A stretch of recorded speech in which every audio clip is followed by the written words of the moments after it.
Hey everyone, welcome to Saturday Night Popcorn. This is Jason. And this is Kai, and we have another great discussion for you today. The movie of the day is Mean Streets.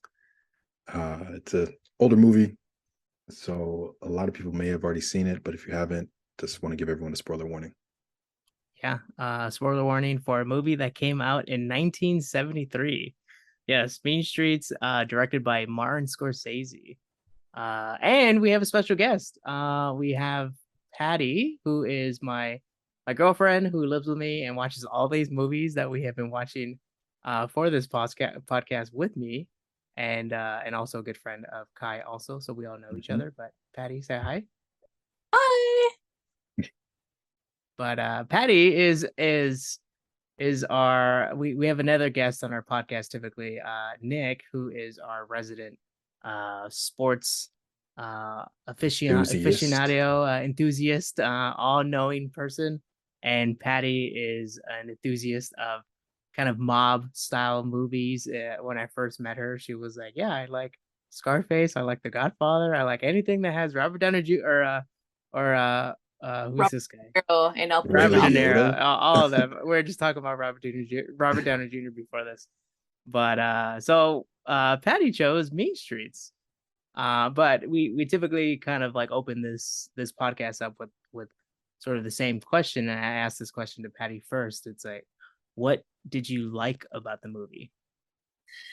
What did I like? Um,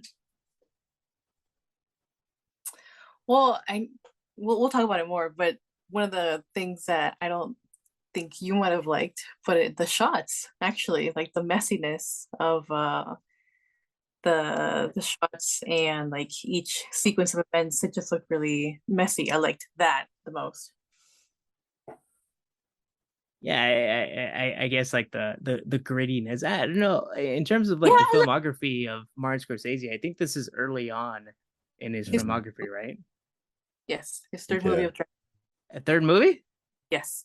Wow. Okay. So it's third movie under their belt, and you're still trying to like find your way. I didn't even think about that. Now that Patty mentioned that, like I enjoyed that aspect of the movie also, but I didn't even think about the fact that it was still early on in his career. He was still trying to find like how he likes to shoot, and which is almost like a run and gun type of style for this film because you're following a couple of hoodlums. it does seem like that, and you do know it, and it looks like it was filmed in like New York because everyone's like staring at everybody, and Yeah, there's like people across the street waving at things, or everything's just just standing around. dirty. Everything's just dirty. Yeah. New York in the 70s was a different place. It's I, not that Times Square happy Toy no, Story, Toys R Us they have now. no chance of that. But yeah, you kind of alluded to it a little bit, but what about you, Kai? What you like about that movie? I think the grittiness of the movie. Like I think movies now try to be gritty, but the fact that these guys shot it in the 70s in the heart of New York, there's no way to capture that now. There's really like there's cities that are gritty now, but nothing like 70s era New York.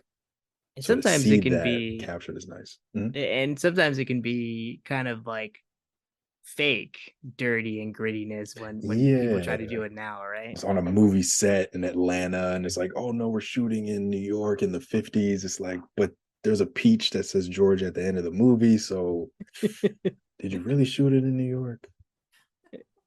Yeah, right.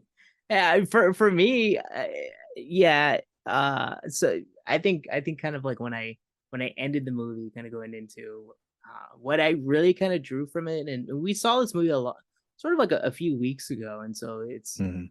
um, but I think thinking about it and reflecting on it like throughout like the last weeks or even today, I think Harvey Keitel, who's like the main character and the main actor in the movie, kind of knocks it out of the ballpark. On the flip side, which is what I kind of didn't like about it, was Robert De Niro's character and the way it was just like he's just a douchebag and like just like this kid, and I guess it's like to the testament of like what he's trying to play.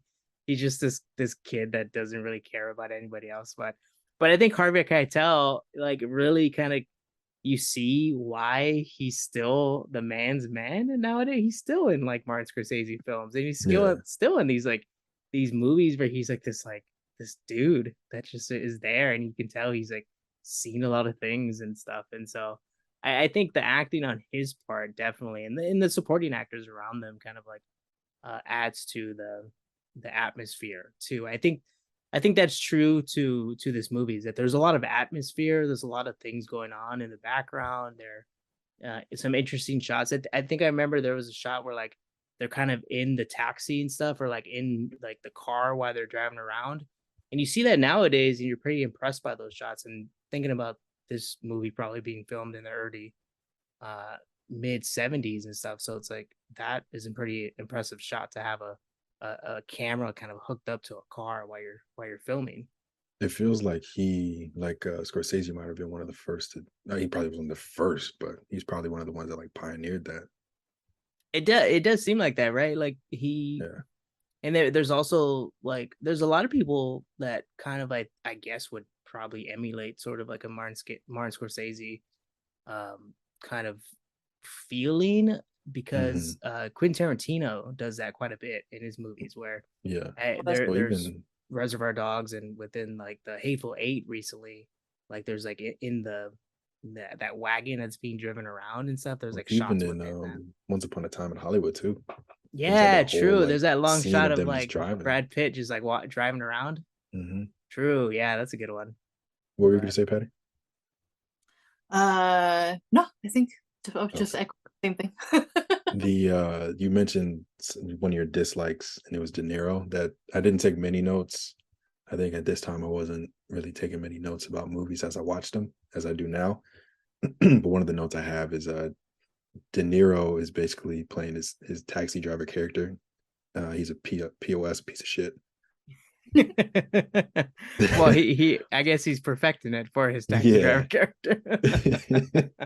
He was like prepping himself for it. He's like, "Oh, Scorsese's gonna make another one of these movies with me only. Let me get well, ready." I can see where if he is like, all right, there are some similarities, but then I feel like there's more depth to the taxi driver character than, and granted, Oh like yeah. if he's like workshopping things for like that Hmm. down the road, but like, yeah, he's a piece of shit. Yeah, but like he's just again, I would say he's just a douchebag that like Yeah. doesn't care what the hell happens around him. He's always just spending money. That whole scene where he comes in and he's Harvey Keitel's character is like being told that like, oh, Robert De Niro's character owes him a bunch of money and everything, and he's been seeing him like spending money and stuff, and he comes in with like girls and he's buying drinks and stuff. It's like that's a slap to the face for this guy that's like Oh trying to yeah. like set him straight, and he knows he's a good character, he's a good guy and stuff. But I'll ask you, Patty, what about Mhm. you kind of you liked about the movie, but what would you kind of take as like what you didn't like about the movie? Hmm, that's a good question. Actually, I didn't write about that. Um, I thought it was a little, I guess, like, well, a lot was going on. It was hard to follow the story with the girlfriend. I mean, as she appeared more, and then she was, you could see her in scenes like at the bar or with Robert De Niro's character, Johnny Boy. Just more of that. You could understand like why it wasn't good for Charlie, Harvey Keitel, to want to make the relationship public, like other conflicts. But I felt like that took too long to catch up with. But at the same time, I can't tell if that's something that could be like better directed or written, just because it still is in sync with the rest of the story and the shots, in the sense that we're just looking at Charlie's life, and it's like a case study, so there's a lot going on as well.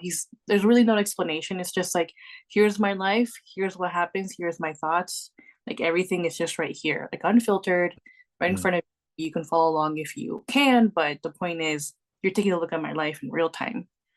So I think that still was in keeping, but it just stood out to me. Which is a good point. It's Yeah. if it is like a viewing of someone's life. Someone's life can be chaotic. You can also look at like some people's relationships and people's experience, and you're like, how does this fit into the grand story of things? And it's like, it doesn't really fit in. If it does, it does. If it doesn't, and it's just part of our lives, and it kind of like progresses us forward. And that's a good point, actually. I like that it's a snapshot of his life as a character, as a person living through kind of like these times in New York City, but then like the relationship between that individual. It was what I got from it was that it was Robert De Niro's like, was it his like his Cousin. sister, cousin, Oh. right? Okay, yeah. So there was like that forbidden love, or it was like a weird, awkward like.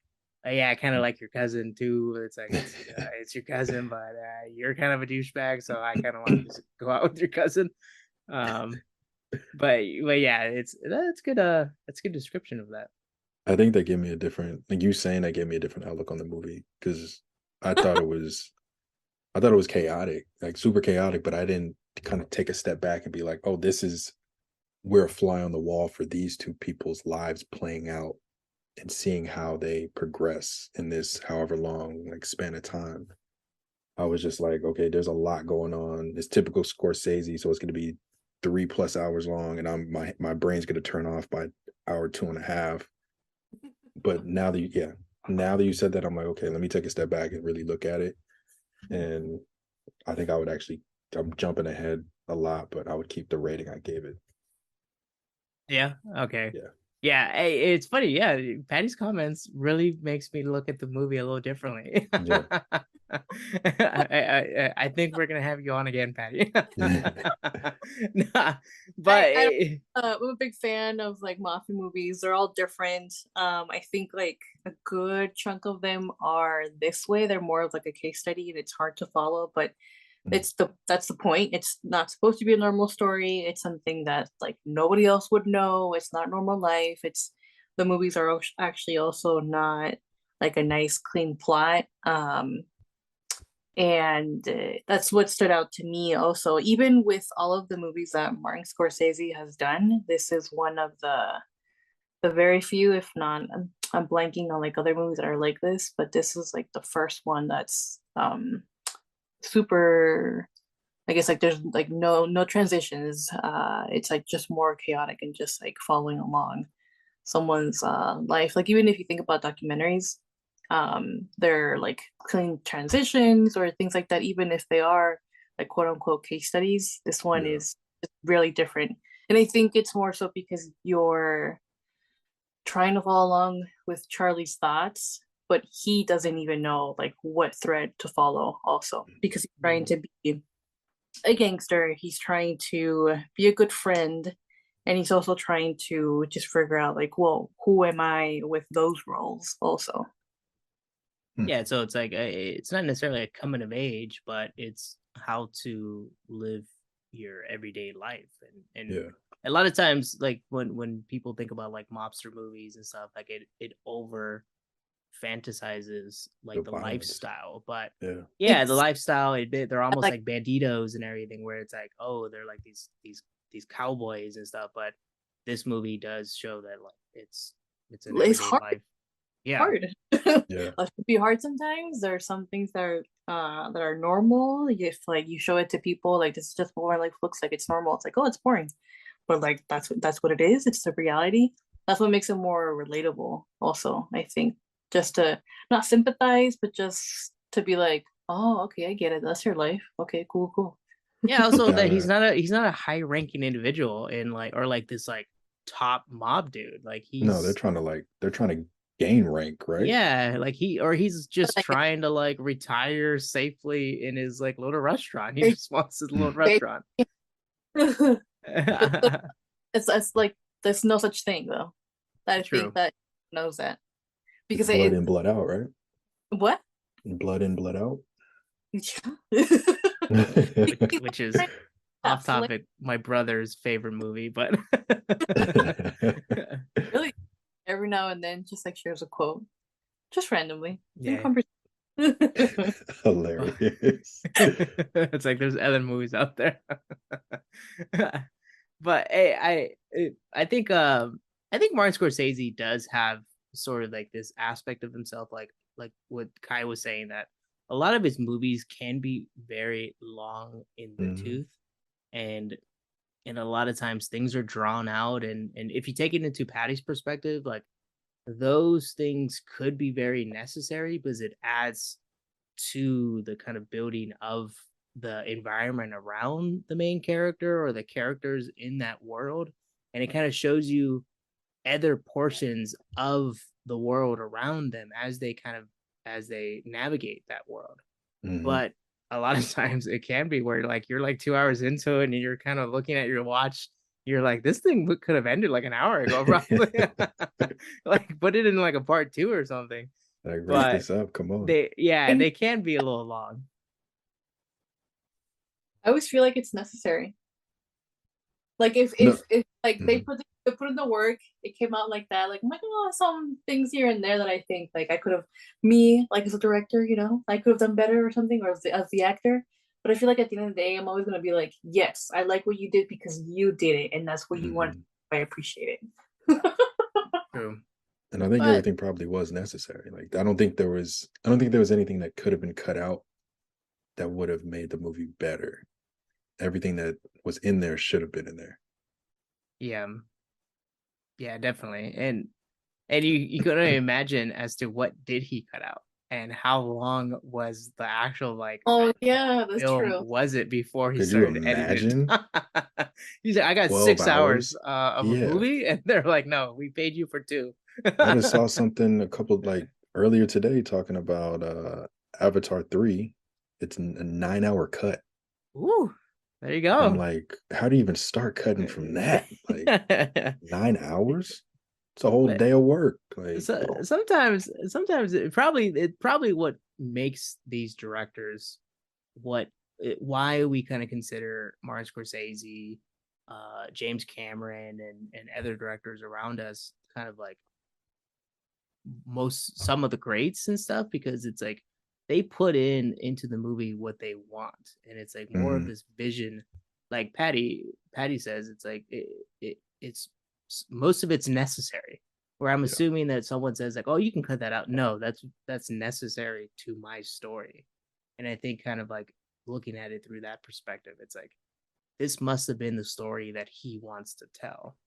yeah, And so it is kind of like we're kind of just sitting in through the story that Martin Scorsese has placed in front of us, and we've seen many of them, so it's like there's no question about it that they're good stories. yeah. He knows what he's doing. It's not his Right. first rodeo. Yeah. It would have ended here if it was not If it was anyone else, they would have cut it right here. But he's like, nope, let it go. Let the film keep going. Well, I do let have me a yeah. go ahead. I have a question for both of you. But I guess it's Okay. not a question. It's like a question slash statement. Like as I was watching the movie, they kept saying mook. So I was like, okay, I gotta Google it because I haven't heard. I probably heard that word, but it's probably been a I'll be very, very afraid to long Google time. things nowadays. Yeah, but it happens. So they said it so many times in the movie. I was like, no other movies say this. So I Googled it just to find out, like, okay, did Scorsese create this word? And I end up adding a link um to my notes, and I think it said it became popular. Because of this So movie. Because of the movie. yeah. So And right it's here No, it and I'm is. assuming it's a derogatory term. Okay, I'll read it to you. What's a mook? Question mark. This is from Grammar Phobia. What's a mook? Question mark. Question. Does a pool scene in the film Mean Streets that revolves around someone being called a mook? I can't find the word in my dictionary. Where does it come from? Did Martin Scorsese invent it? And I was like, okay, cool. I'm not crazy. I thought I was the only one that thought that.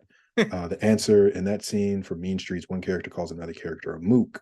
Nobody in the pool hall knows what it means. Jimmy, the target of the insult, is baffled. Mook. I'm a mook, he says. What's a mook? Movie fans have wondered too. Uh, Scorsese didn't make it up. Mook is a term that's more or less synonym with jerk or dope. Oh, That is at least 90 years old. It may have come from the 19th century word for donkey. huh. So it's not even like a derogatory term to like a person's like ethnicity or background. It's Nope. like you're a douche. Yeah, exactly.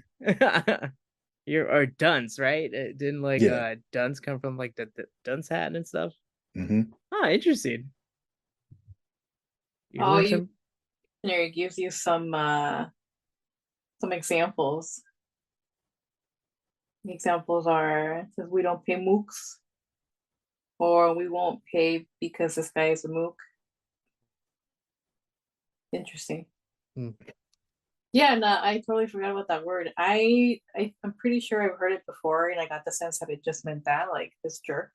Hmm. But yeah, I didn't know it got caught on from here. That's so funny. Yeah, I think my Oh, mind went the same way as Jason's. I thought it was a derogatory term, so I had to look it up. Yeah, that's. And the first thing that popped up was an Urban Dictionary, so I'm like, okay, I guess it's not derogatory.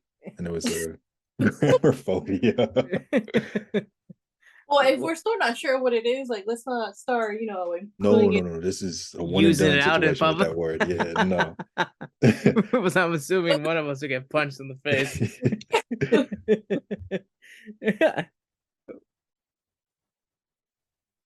Well, that whole scene was pretty funny. Where like they started fighting each other and like, Yeah.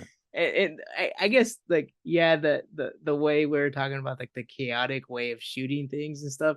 Like the person that was filming that fight scene was like climbing over everything and Yeah. all this stuff. And I was like a testament to that camera person.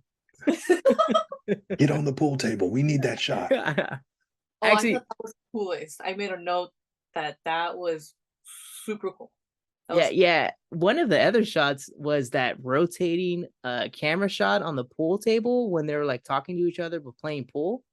mm-hmm. That Mm, was cool. I was like, all hmm. right, I guess like kind of like thinking like, all right, this was like some cool shots. But like, can you imagine like just the actors like looking at like this camera sitting on like probably like a lazy Susan, right? Yeah. And Yeah, I remember you around saying and they're pretending. But I think there are some good shots that come out of this movie. I think it's more of like just the way I was watching it at that moment. but but Patty knows it. I talk about this app that we have all the time. Kai and I use this app called Letterbox, and I think a lot of film or people that like watching a lot of movies kind of use it to catalog what they watch and everything. But there's a star system, which is kind of a 1 through 5 star system, of 5 being like a perfect score for a movie, in your opinion, and then 1 being like, or 0 stars being this is the worst movie in the world. Patty, in 1 to 5 stars, what did you give it? before. A 4? Oh, Wow. Don't be too surprised. Goodness gracious. well, Oh no, yeah. no, no, no, like background to that, like he thinks I give high ratings to too many movies. There have been Mm. few that I give less than a 4. But I don't know. I think Kai and I talked about it in our last podcast. It is beauty is in the eye of the beholder. A film's Yeah. rating is like what you take from that film. So if you Absolutely. really like the way you describe the essence of the person's like life that is being filmed by Martin Scorsese, I think you took some enjoyment and more enjoyment out of probably Kai and I from this film because you saw it in a different perspective. Maybe our eye is not so attuned. Hmm. I'm telling you, she's gonna be a regular host on this. But yourself, Kai, you said you may be like keeping with your rating right now. What'd you give it? Yeah. I think before we before we decide or before we came on to record, I was gonna actually lower my score. But then after after Patty's explanation, I'm like, okay, I'm gonna stick with my score. I gave it a 3. 3. I enjoyed it, but it wasn't like my favorite movie ever. I get it. I get it. What just to kind of see the flip side? What were you going to lower it to? I was gonna lower it to a 2.5. which is which is I will get to my rating. My rating is a 2.5, and a lot of times I rate my movie like throughout the movie. Like I'm kind of like, all right, that's like a 2 star right now. And then if it like transitioned to something else and it's like, all right, I'll give it another star. And typically I try to rate these movies like the moment I end the movie to kind of get my first kind of snapshot of like what I felt. And granted, a 2.5 was what kind of stuck in my head. And I think, like we talk about all the time, I'm still trying to tune up my kind of like Your film rating. eye and rating Yeah. style and everything. And maybe if I went back and rewatched this movie, maybe I'll kind of look in a different perspective. I'll have Patty next to me, discussing as to the nuances of Charlie and Johnny Boy and stuff. And but maybe that rating would change, but I'm sticking with it with the 2.5. Yeah, I'm sticking with my 3. And Patty's 4. She's Yeah. like, I'll give it 5. But one of our last questions, or our last question, typically we ask each other, and Patty, I'll ask you now, and Patty and I live in the same household, so I'm guessing if we add it to one person's movie collection, it's in the other person's movie collection too. But we ask, if you were to have your own personal movie collection, would you add Mean Streets to that collection that you cherish as like your movies? I don't know, because I think I want to watch the first one that Martin ever directed, and if I like that one better, I want to put that one. But if this is like one of the early ones that I like best, then I would have this one in my collection. Okay. What about you, Kai? Would you add this to your movie collection? I think I want to watch it again, and then not in a bad way.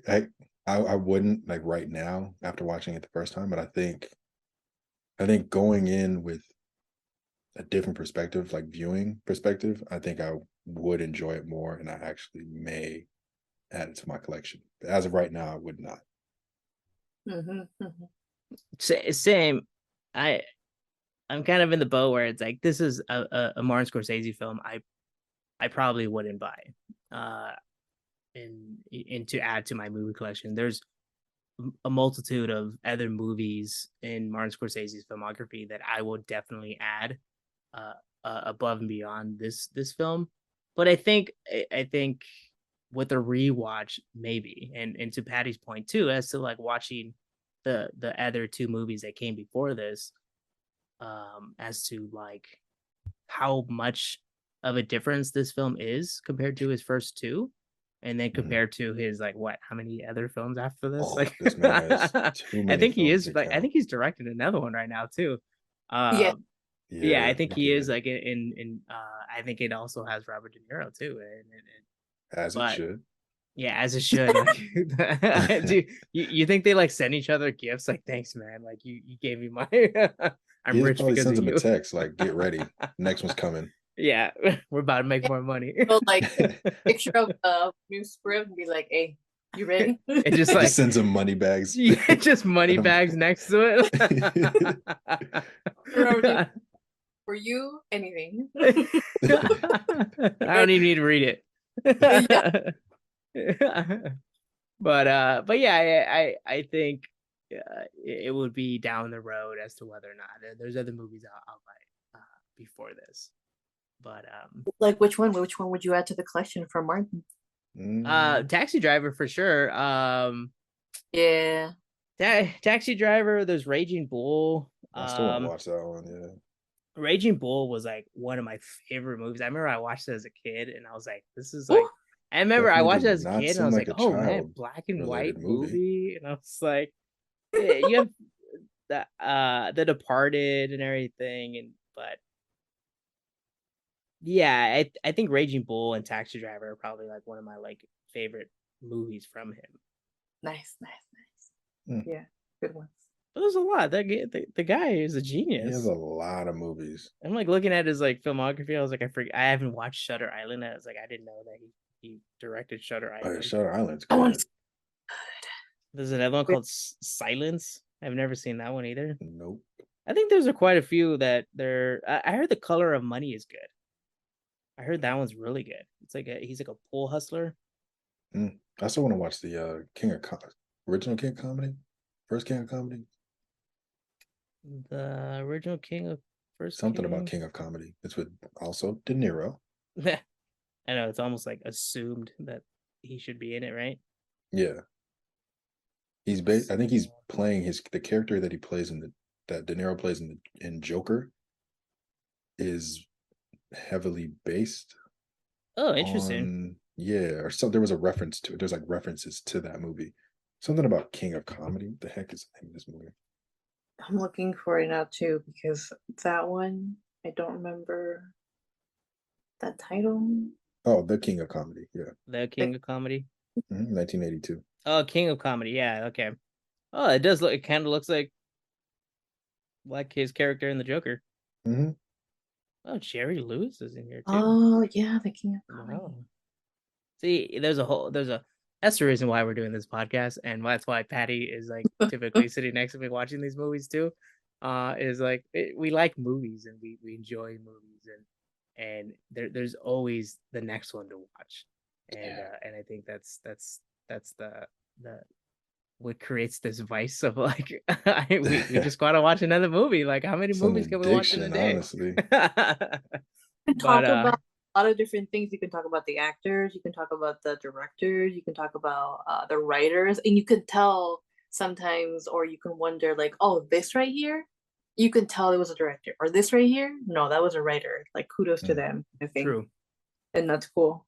Or it's Yeah. just someone deciding, hey, I want to like this scene blue or in this like different tint and everything, and that would change the emotion. I remember I watched a whole YouTube video about the color of like a Color scene, and I theory. was like, whoa, yeah, Yeah. like just straight up color theory for cinematography, and it's like there's a rabbit hole of things to go down if you want to learn more about movies and how they're made and the different decisions and kind of artistic decisions and whether or not does the director make that decision. I'm assuming there's some directors that make every single decision. Yeah. James Cameron, I think James Cameron is that person that like makes That man wears every single hat with his movies. Yeah. Every single decision is it. Anything that's moved. Why is Right? that He moved? just starts screaming at people. Excuse What are me, you who moved doing? this? They're fired. Yeah. God. Their face should be 1 millimeter away from the camera at all times. Sorry. Leonardo has to die in the water right now. Yes, the door's big enough, but he can't fit on it. It's hers only. Sorry. All right, Kai, you want to take us out? And thank you, Patty, for joining Thanks, us Patty. for this great movie. We have another movie coming up with Patty, and so we'll have Patty again on our podcast. My pleasure. All righty. Thanks for joining us for another episode of Saturday Night Popcorn. I'm Kai. And I'm Jason, and we'll be back next week for another one. See you later. Bye.